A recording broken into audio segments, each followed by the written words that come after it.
এখানে বিউলির ডালে বড়া করবো, চলো দেখিয়ে দিই। এখানে বিউলির ডাল বেটে নিয়েছে, পোস্ত, লবণ, কালো জিরে দিয়েছি, একটু চিনি দিব, কাঁচা লঙ্কা দেওয়াই আছে, একটু আদা কাঁচা লঙ্কা বেটে দিয়েছি। এটাকে ভালো করে মাখিয়ে নেব।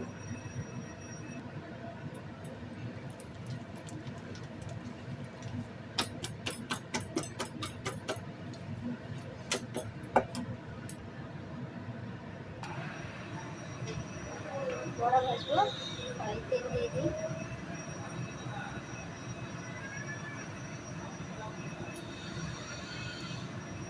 এদিকে ডাল লুকানো হয়ে গেছে, তেলটা তাপলে ছাড়বো একে একে।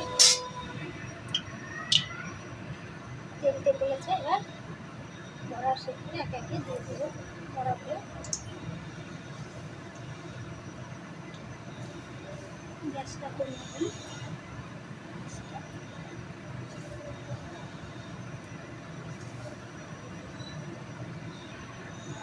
একটু ভাজা হয়ে গেছে, এবারে উল্টিয়ে দেবো।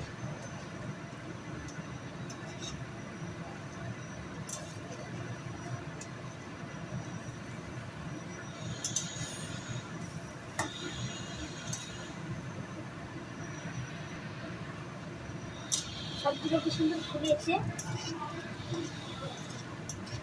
দেখতে বেশ ভালোই লাগে।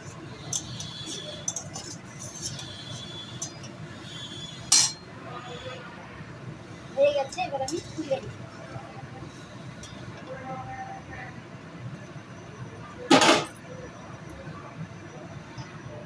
সব